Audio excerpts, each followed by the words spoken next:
Hola hermanos, ¿cómo están? Dios les bendiga. Bienvenidos a este devocional. Hoy es 29 de abril y le damos gracias a Dios porque Él nos ha sostenido hasta este momento. Hoy quiero compartir, hermanos, Hechos capítulo 6. Vamos a Hechos capítulo 6 y vamos a ver la parte de el versículo número 8 en adelante, hasta el final del capítulo, hasta el versículo 15. Amados hermanos, hoy quisiera que iniciásemos orando. Vamos a orar al Señor porque Él ha sido bueno con nosotros.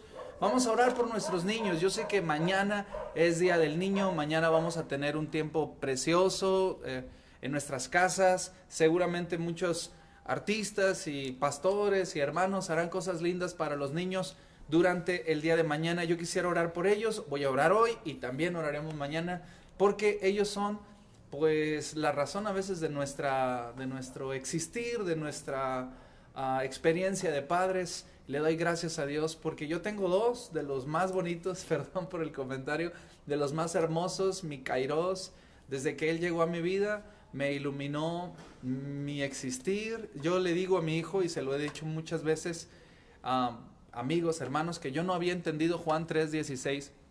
Aunque como predicador, como seminarista en aquel tiempo lo había predicado, había evangelizado personas con Juan 3:16, pero no lo había entendido hasta que cargué a Kairos en mis brazos. Dije, wow, entregar a su propio hijo, y yo allí tuve una revelación de Dios, el amor que Dios nos tiene. También le doy gracias a Dios por Kerry, porque es una niña preciosa, una niña que iluminó mi vida. Gracias a Dios porque desde la primera vez que vi sus ojos, me enamoró. Ella sabe la historia. Desde que yo la vi allá en Guadalajara, Jalisco, en el México americano, desde ese día vivo enamorada de esa niña.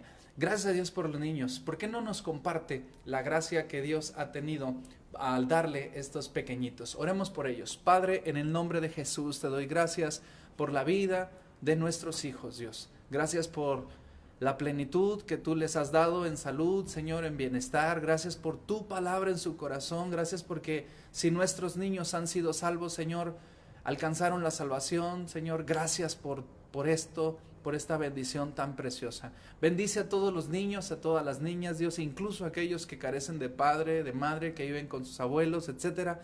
Que tu misericordia sea con ellos. Oraremos hoy por ellos, Dios. Oraremos mañana y siempre, Dios, porque tú nos has bendecido, Dios, bendecido con nuestros hijos. Gracias por sus sonrisas, gracias por su forma de ser, gracias porque nos regalan experiencias preciosas. Te bendigo, Dios, y te exalto porque tú has sido fiel con nosotros. En el nombre de nuestro Señor Jesús, amén. Amén. Gracias a Dios. Vamos al arresto de Esteban, capítulo número 6 del libro de los Hechos. Vamos a leer el pasaje y dice así. Y Esteban, lleno de gracia y de poder, hacía grandes prodigios y señales en el pueblo. ¿Qué dice aquí, hermanos?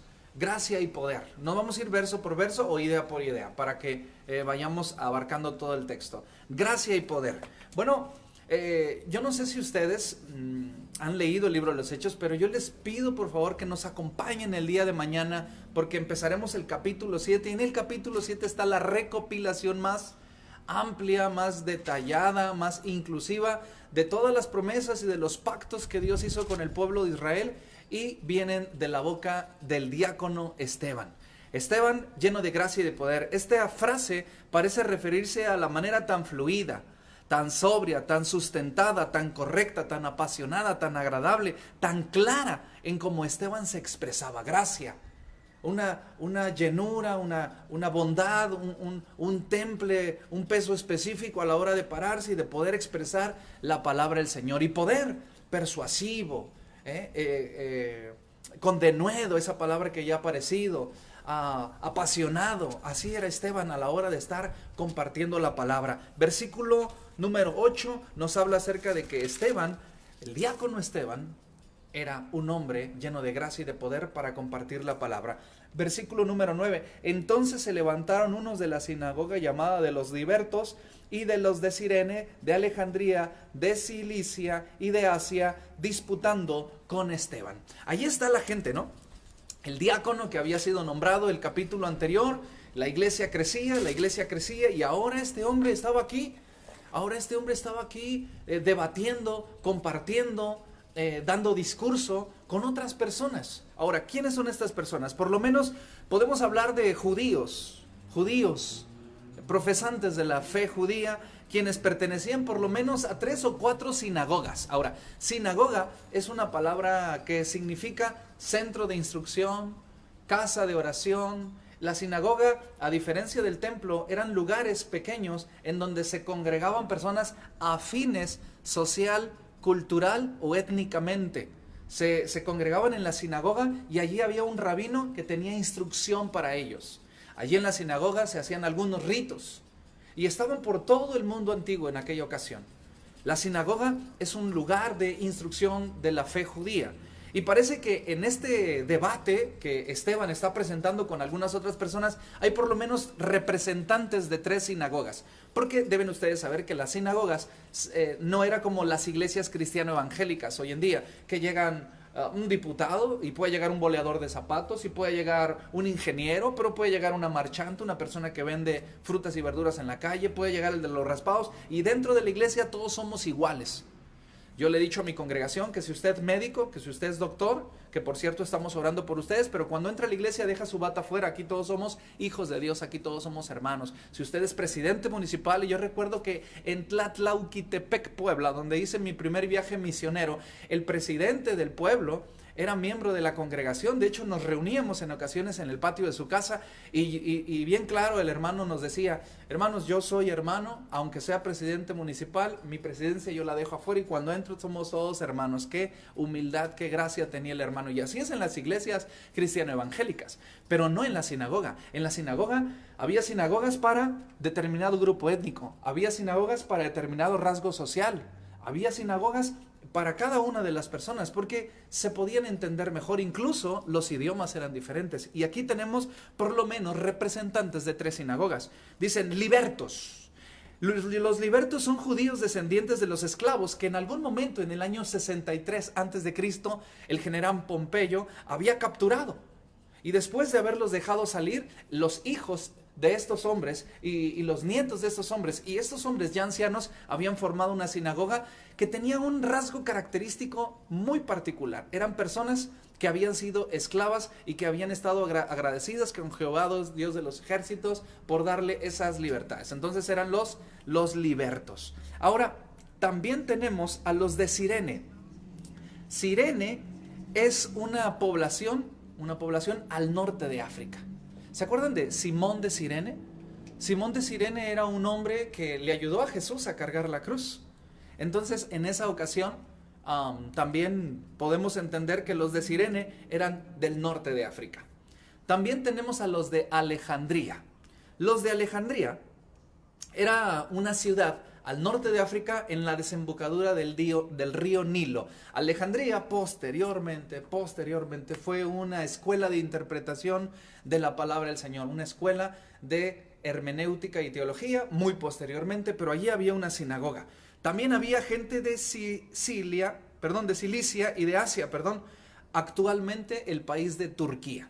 ¿Por qué les comento todo esto? ¿Cómo es posible que se hayan puesto de acuerdo los alejandrinos con los de Cirene, con los libertos, y con los de Asia, y con los de Cilicia?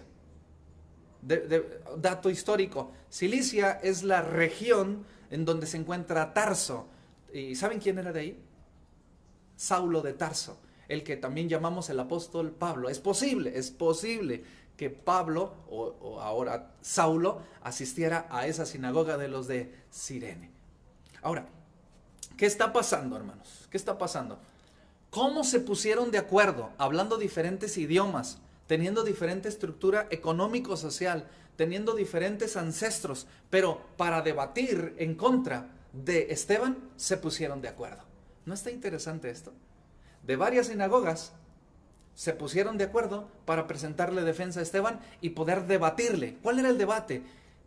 Jesucristo, la resurrección, el Mesías en el Antiguo Testamento, y ellos a la negativa, a la argumentación, y ahí estaba el debate, y parece que el debate inició bien, inició formal, pero Esteban, ¿se acuerda del versículo número 8? Predicaba o exponía la palabra con gracia y poder.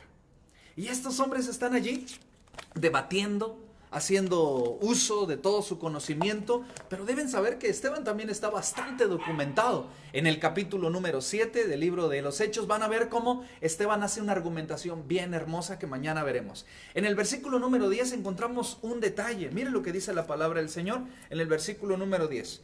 Dice, pero no podían resistir la sabiduría y el espíritu con que Esteban hablaba. Esto es un detalle del capítulo número 6, versículo número 9. El 9 y el 10 parece que están hablando del denuedo, del poder, de la solvencia con lo que Esteban está hablando. Oiga, pero déjeme preguntarle una cosa. ¿De dónde salió Esteban tan paladín de la palabra? ¿De dónde le vino a Esteban ese peso específico, ese arraigo, ese bien plantarse enfrente de las personas que le están debatiendo? Solamente el Espíritu Santo de Dios nos da esa capacidad.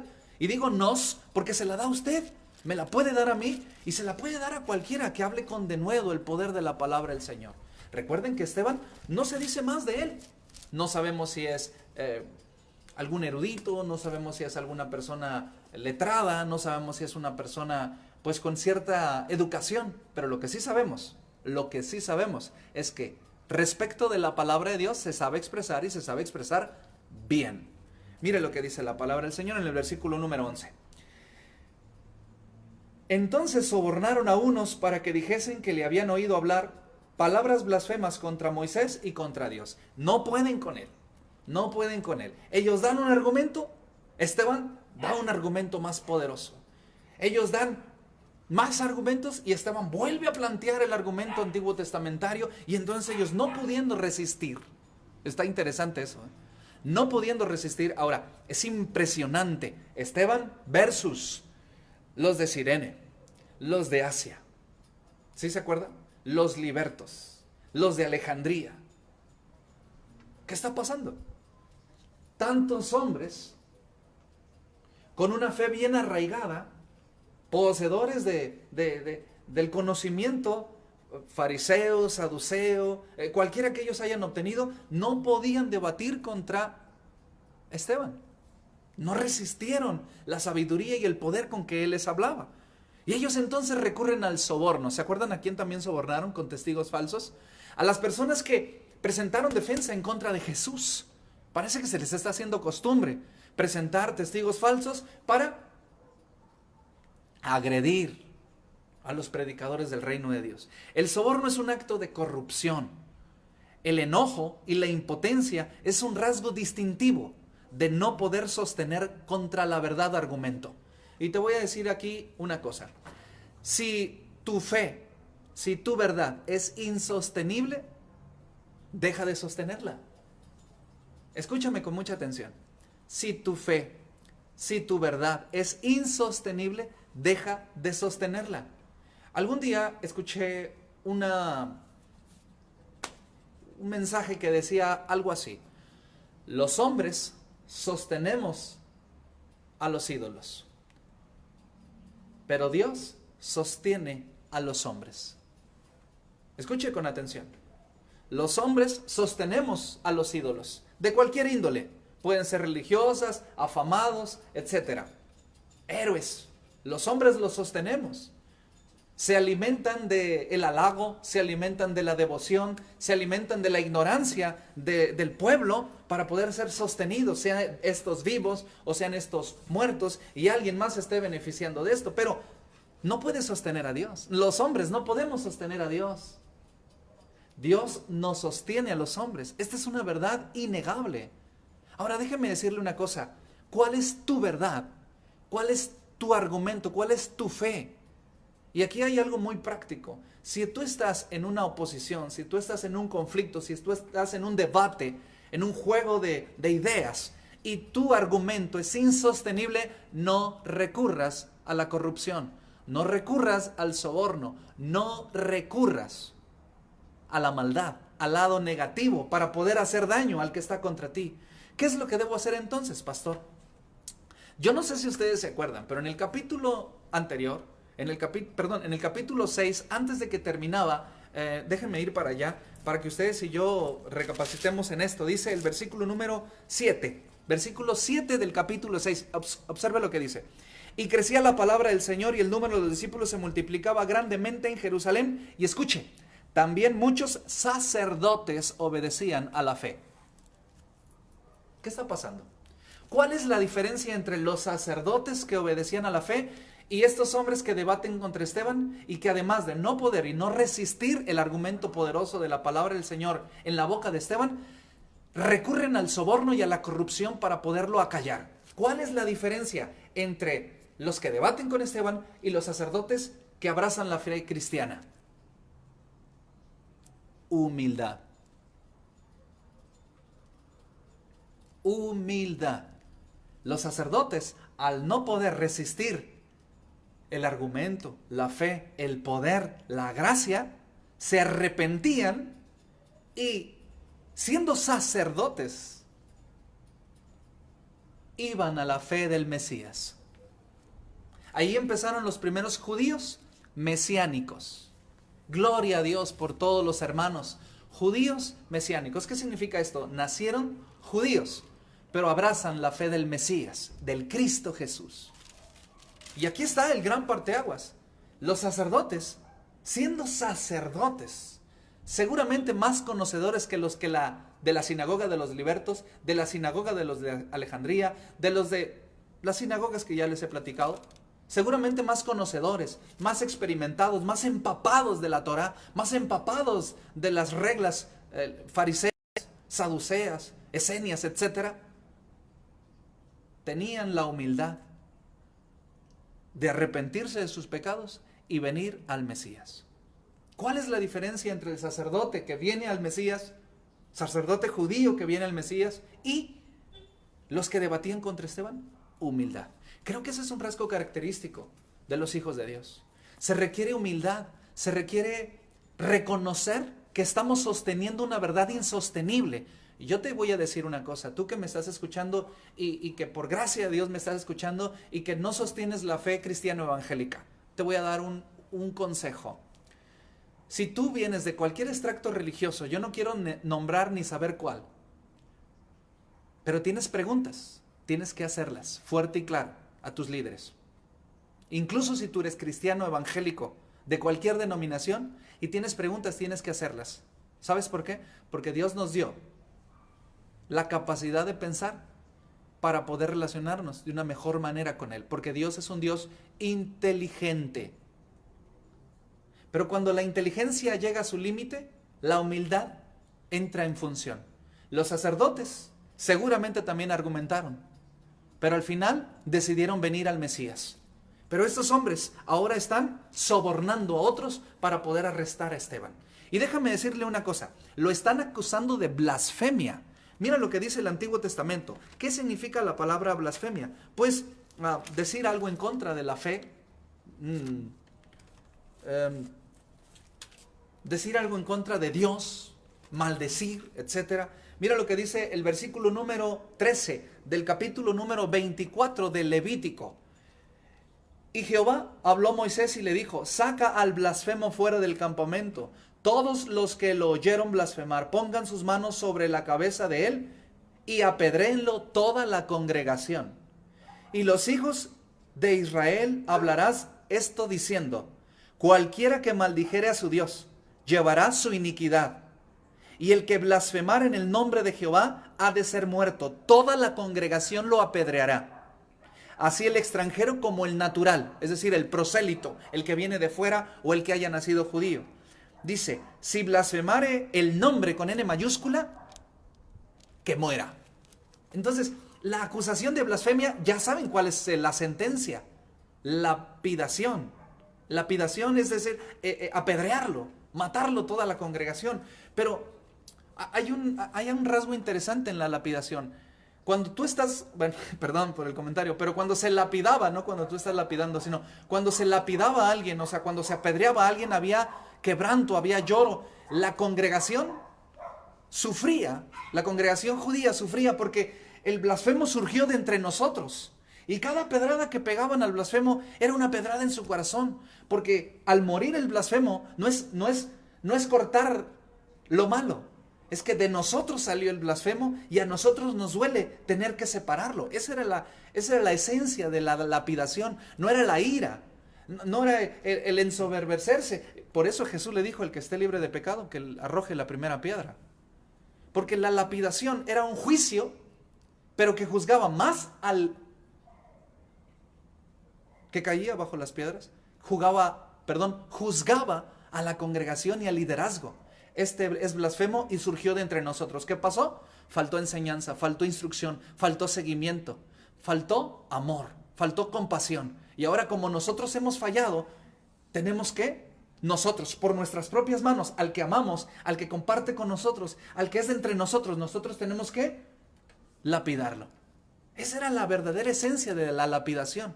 Sin embargo, en los tiempos de Esteban, la lapidación que próximamente se va a dar en el siguiente capítulo es de odio, es de coraje, es de rabia, es de impotencia. ¿Quiénes estaban blasfemando? ¿Esteban estaba blasfemando? ¿O ellos estaban blasfemando? Es interesante. Lo acusan de blasfemia y el que blasfema es el que lanza la piedra. Versículo número 12. Y soliviantaron al pueblo y a los ancianos y a los escribas, y arremetieron y arrebataron y entregaron al concilio. Ahora, ¿cuáles eran las acusaciones? Vea las acusaciones en el versículo anterior. Dice la palabra: entonces sobornaron a unos que dijesen que le habían oído hablar palabras blasfemas contra Moisés y contra Dios. Y soliviantaron al pueblo y a los ancianos y a los escribas, y arremetiendo le arrebataron y le trajeron al concilio. Con empellones, con empujones, con patadas, con malos modos, con maltratos, arrastrándolo, empujándolo, injuriándolo. Llenos de ira, llenos de rencor, llenos de impotencia, llenos de rabia. Lo tomaban por los pelos, lo golpeaban a puñetazos y lo llevaron ante el concilio. Qué triste, ¿no es cierto? Qué episodio tan triste y tan cruel. Y dice la palabra del Señor: y pusieron testigos falsos que decían, versículo número 13, este hombre no cesa de hablar palabras blasfemas contra este lugar y contra este lugar santo y contra la ley. Y pues le hemos oído decir que ese Jesús de Nazaret destruirá este lugar y cambiará las costumbres que nos dio Moisés. Esas eran las acusaciones. Este no se cansa de decir que Jesús de Nazaret destruirá este lugar, hablando del templo, y además nos cambiará las costumbres que nos dejó Moisés. ¿Se imaginan? Dos acusaciones. Destruirá nuestro lugar de adoración.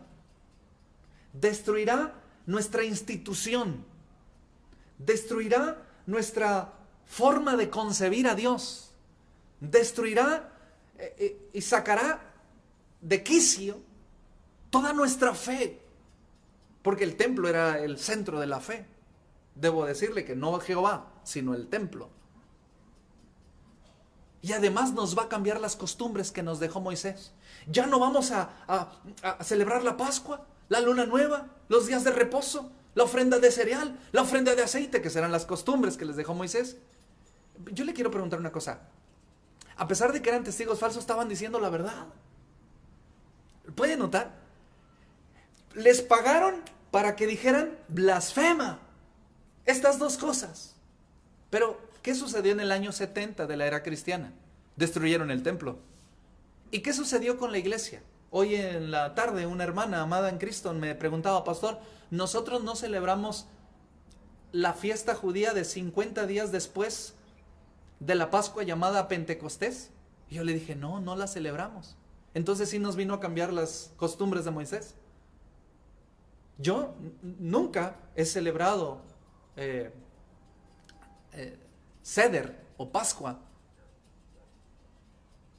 Entonces sí nos vino a cambiar las costumbres judías, porque yo soy creyente en Cristo, yo soy hijo de Dios, yo soy hijo de Abraham por la fe, soy miembro de la Iglesia Universal de Cristo y pastor de la primera iglesia bautista de León, Guanajuato, y no celebro las enramadas, no celebro la libación del agua, no celebro la Pascua, no celebro Seder, no uso kipá.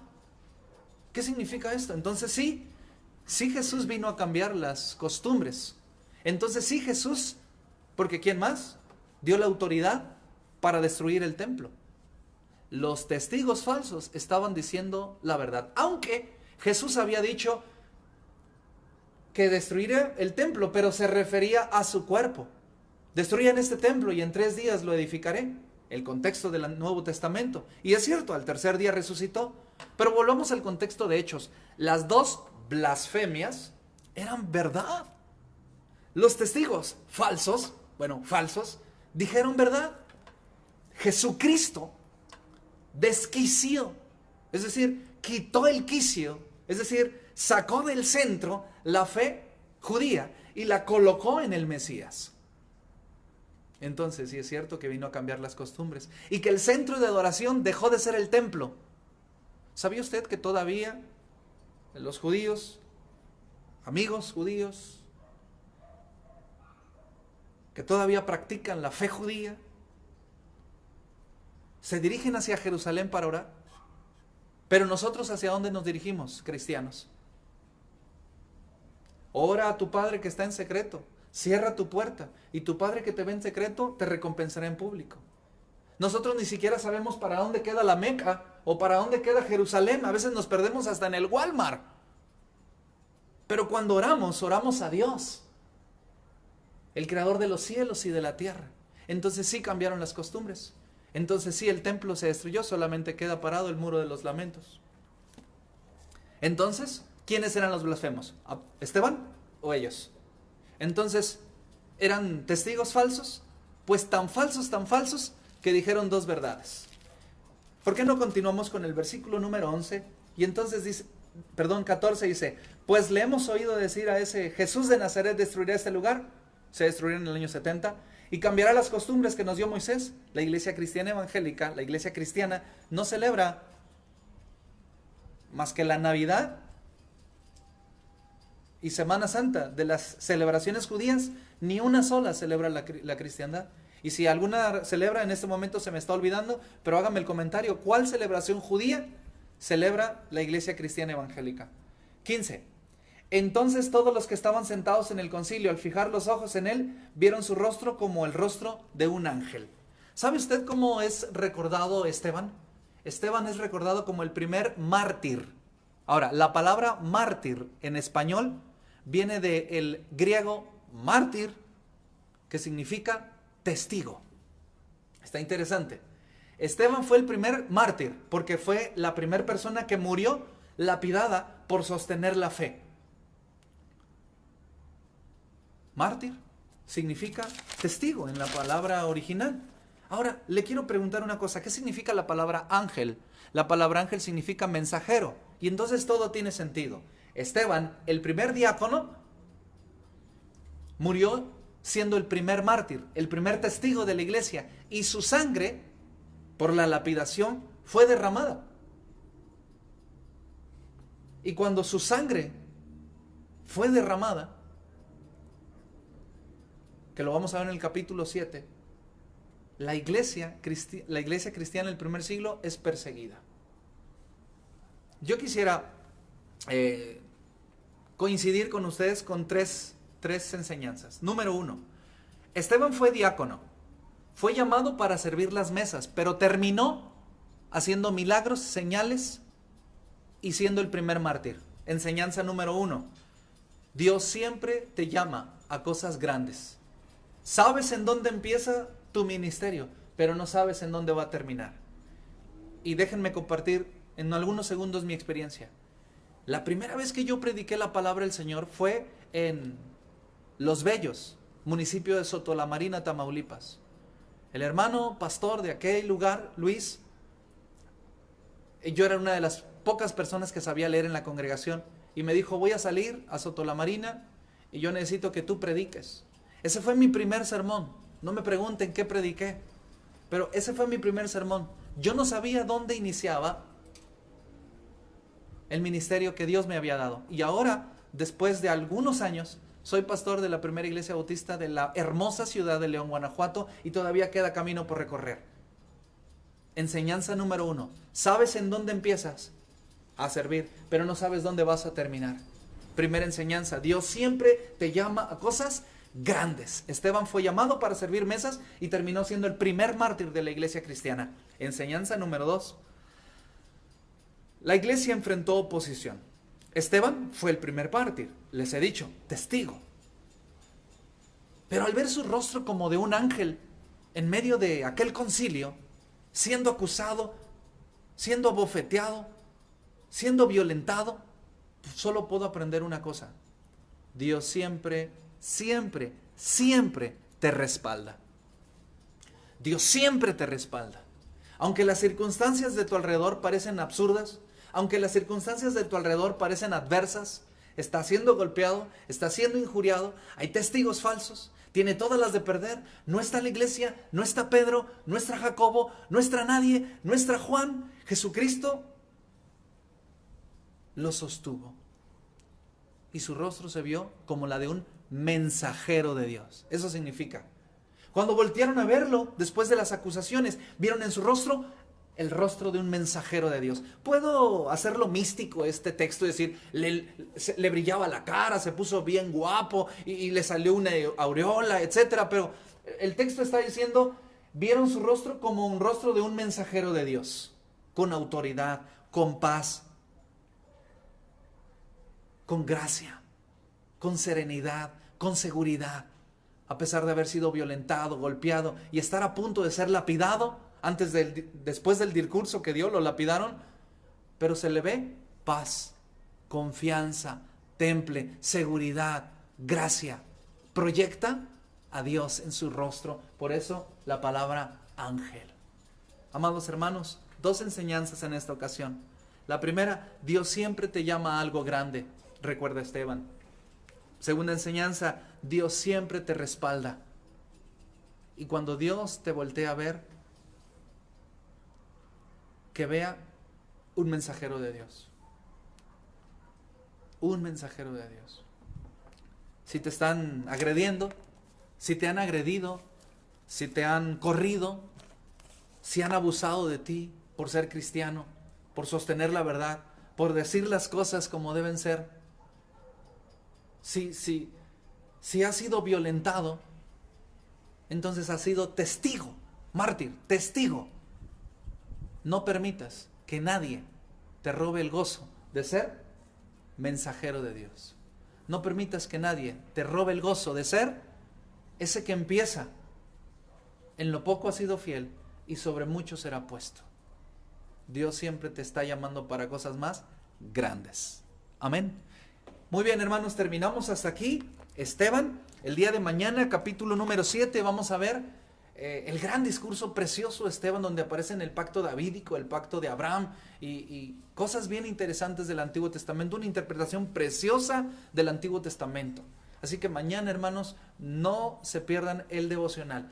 Vamos a orar y vamos a darle gracias al Señor. Padre, en el nombre de Jesús, te bendigo, te exalto y te quiero pedir, Señor, que tú bendigas a mis hermanos en casa, que tu misericordia sea con nosotros. En el nombre poderoso de Jesús, oramos y te damos gracias. Amén. Que el Señor les bendiga, hermanos. Cuídense. Adiós.